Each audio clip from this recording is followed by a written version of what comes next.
A few days had passed since my outing with Mother. Although I had not actively indulged in my girlish side, my relationship with her had positively blossomed. Mother and I were much closer now, and conversation flowed freely around all subjects. The pink elephant in the room, so to speak, had been removed. One night, as we watched TV together, she offered me the opportunity to dress if I wished to. I had turned her down over the past few evenings, so, not wanting to seem ungrateful, I said yes. She returned with one of her nightgowns, and because it was just the two of us, I was okay with it. The nightgown was very comfortable, and it felt especially nice to wear the same as Mother. Cuddled up together, we were interrupted by a ping from my phone. It was a message from Missy. She was having a slumber party tomorrow night, and I was invited. There was a catch.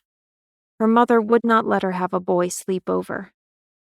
But Missy was sure that with a little bit of help from my mother, I could pass as one of her girlfriends. Missy asked, "Do you think your mom would help?" I showed Mother the message, and I could see that she was conflicted. She loved the idea of a slumber party, but did not want to outright deceive Missy's mom. After thinking about it for a moment, she said, "If Missy's mom asks you if you are a boy, you will have to say yes. And if she calls me and asks me, I will also have to say yes. But if she does not ask," Mother trailed off mischievously. I texted Missy saying I would be there, and that Mother would help me look presentable. Missy replied with a parade of girly emojis and kisses. The next day, Mother said she would pop out to get me some things for the party. In the meantime, to begin my preparations, she ran me a hot bath. I've put in some of my bath oils, which will make you smell nice, and make your skin feel lovely. I've left you a big fluffy towel for when you get out. It's probably too big to wear around your waist, so you should wrap it under your arms and across your chest like I do. Whilst I luxuriated in the bath, Mother left for the mall. The warm water calmed me, and any anxiety I felt about the party drifted away. I knew all the girls attending. I knew they would be nice to me, and I knew I could be myself around them. Mother returned, her arms full of shopping bags. I was curious as to what she had gotten me. Would they be feminine but that a boy could wear? Or would they be strictly female to fool Missy's mom? Joining Mother in her bedroom, appropriately wrapped in my fluffy towel, Mother showed me two outfits.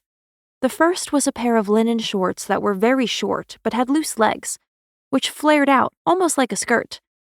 They were shorts, but they were definitely not boy shorts. Alongside it was a white gauzy top, a little like a peasant blouse. The outfit was completed with a pair of white sandals. Although nothing was strictly female, it could easily pass for a typical teenage girl's outfit. The next outfit made my heart flutter. Mother had returned to the shop where all this began, where she first gave me her purse to hold. It was the creamy silk blouse with ruffled sleeves that she had suggested would look darling on me in store. I dismissed the idea at the time, but I had been secretly daydreaming about it ever since.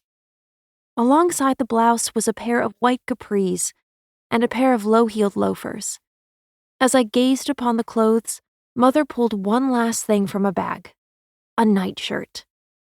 She thought it wasn't appropriate to wear one of her grown-up nighties like at home, so thought this was a good compromise for the party.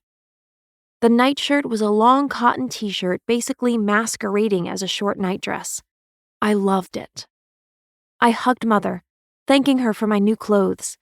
She squeezed me back and said, "Anything for you, princess." It was the first time she had called me anything like that. I liked it. Next, Mother told me that before heading to Missy's, she had made me an appointment at her salon. I was conflicted. I was fearful of revealing myself to a whole new set of people, but also thrilled to be going to a ladies' salon. Mother said I was just going there for a trim and to make a few things look neater. But what to wear? I asked. Why don't you save your new outfits for later, Mother said. Just put on your jeans and a t-shirt. Of course, these were not much less feminine than the outfits she had just bought me. When we arrived at Mother's salon, I was enthralled. I was entering an exclusively feminine realm. Candy, Mother's stylist, came over and gave me a little hug, telling Mother that she could leave for a while and that I was in good hands. Candy walked me over to her station. I could feel the eyes of the other customers on me. Your mother told me you were a pretty boy, but I never dreamed you were this beautiful. Honey, it won't be hard to make you look gorgeous, Candy sang. And don't worry, I will give you a look that you can make appear boyish if and when you want to. My hair was washed and conditioned. Candy started snipping away. She explained that she was going to give me a pixie cut, a little shorter, but still feminine and flattering. She said my cheekbones would be highlighted by this cut, adding that without makeup or pretty clothes, I will just look like a boy whose mother had taken him for an expensive haircut. After that, Candy worked on my eyebrows. She said she was going to make them neater, but it felt like a lot of hairs were being plucked. Mother returned and looked thrilled. Oh, Candy, he looks gorgeous. That style is so flattering for him. Candy held up a mirror for me, and I was stunned. I loved the new haircut, and I loved my new eyebrows, but I looked just like a girl. The eyebrows in particular seemed to have changed my whole face, the now fine arches opening up my eyes, making me seem softer. Don't worry, sweetie.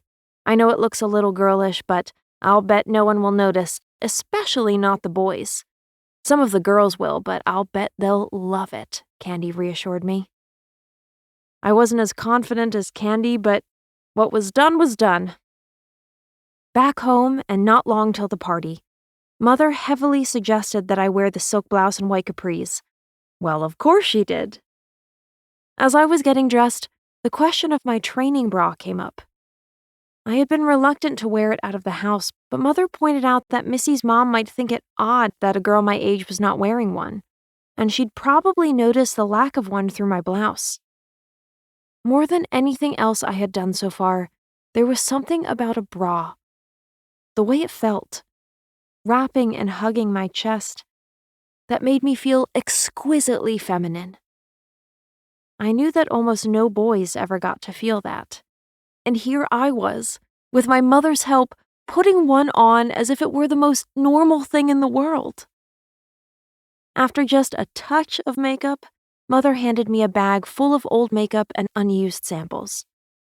What's this for? I asked. What do you think girls do at slumber parties, sweetie? Mother questioned. They play music, they dance, they talk about boys, and they stay up half the night trying new hair and makeup styles, she answered.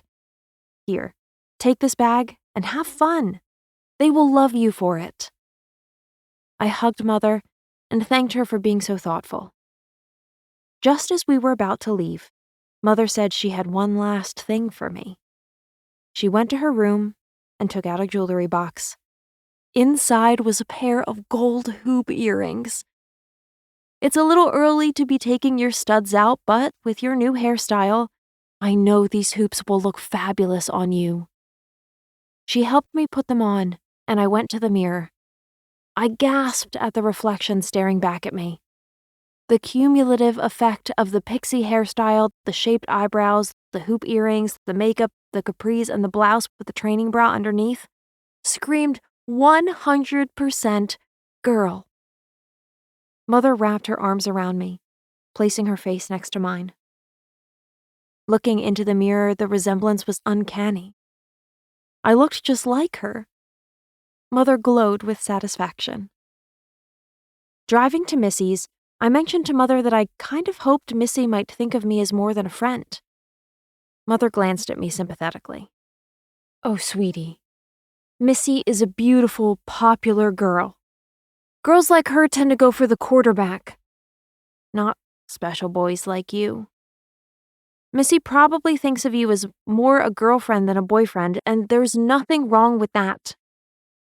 I tried to hide my disappointment, but inside, I knew Mother was right. Standing in front of Missy's door, nerves overcame me as I went to ring the bell. Was I crazy? How did I go from being asked to hold Mother's purse in the mall to attending an all-girls slumber party? Mother waited in the car to make sure the door opened before she drove away. I was torn. I wanted to be with Missy and for her to like me, but part of me wanted no one to answer so I could run back to Mother and take me home. When the door did open, it was Missy's mom. Looking just like Missy, beautiful, elegant, and stylish. "You must be Missy's new friend," she said. "She told me you were pretty, and you don't disappoint." I blushed and thanked her. Missy came running downstairs. She grabbed my hand and pulled me up to her bedroom, saying that the other girls would be here soon. Missy was beside herself. "You are gorgeous! Look at you with that hair and those eyebrows, and that makeup, and those earrings.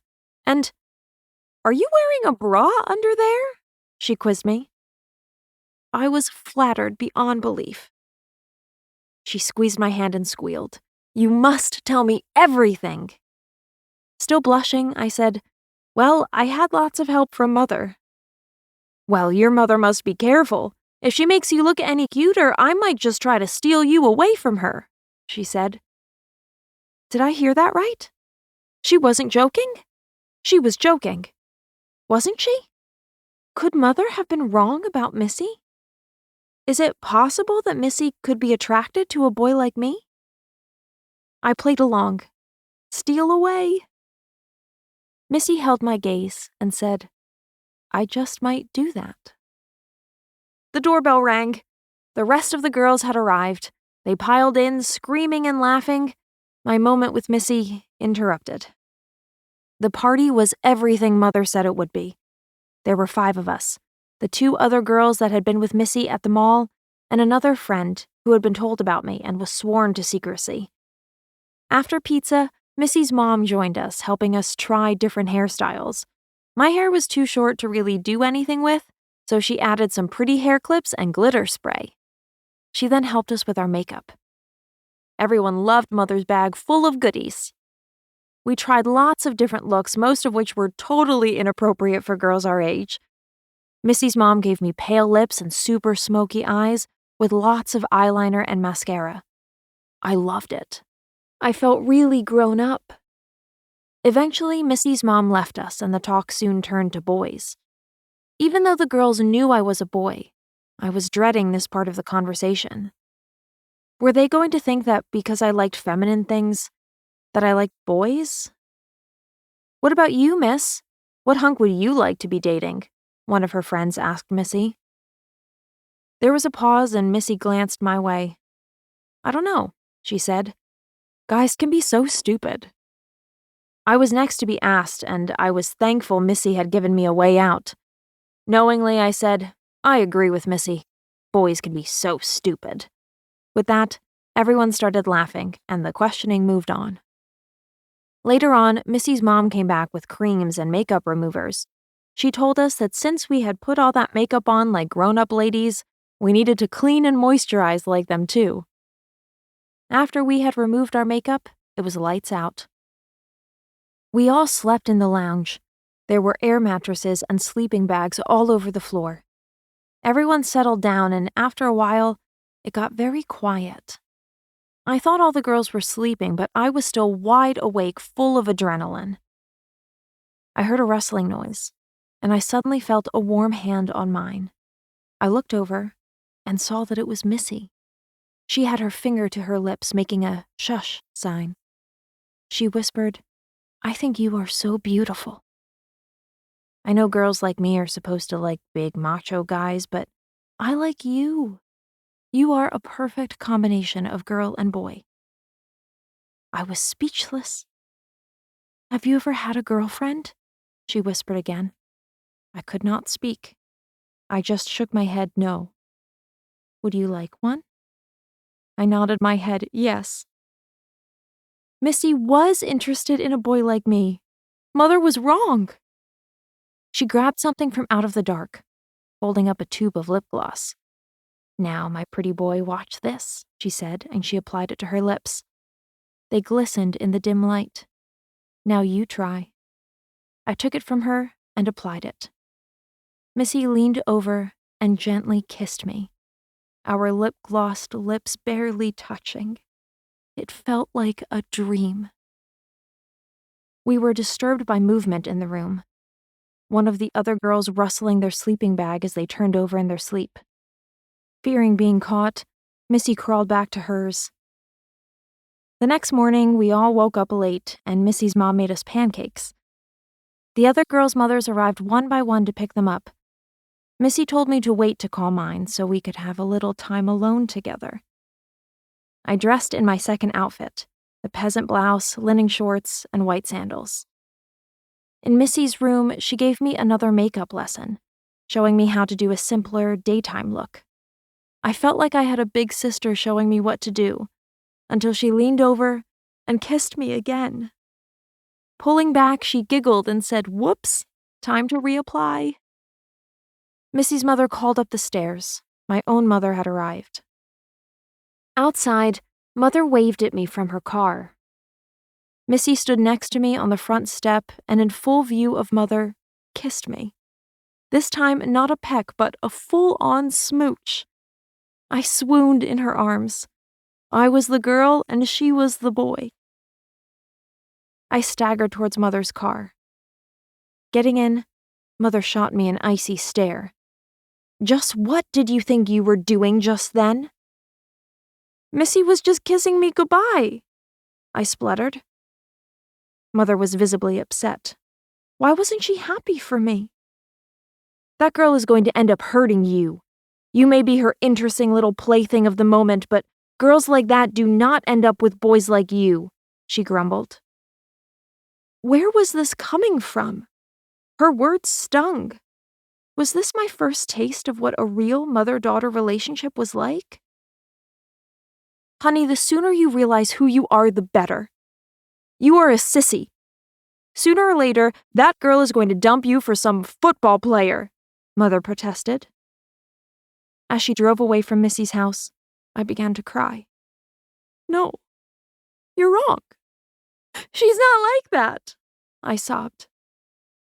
"And you are too young to be kissing like that," Mother hit back, not listening to me. "Now be a good girl. And stop those tears," her voice beginning to relax. "I was looking forward to seeing you, and I bought you a special present. The department store had a special on mother-daughter dresses, and I got us a matching set." I was wounded, but now I felt guilty as well. "Honey, it's your first dress. You are going to look just like me. Won't that be wonderful?" I bit my tongue. I felt smothered. Mother had led me down this path, and now that I wasn't behaving exactly how she wanted, she was trying to bribe me.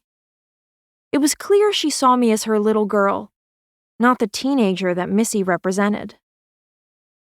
Mournfully looking out the car window, I thought of my night with Missy, the best night of my life. But what about Mother? I waited a moment before giving in to her. "Yes, Mommy," I said. "That sounds wonderful."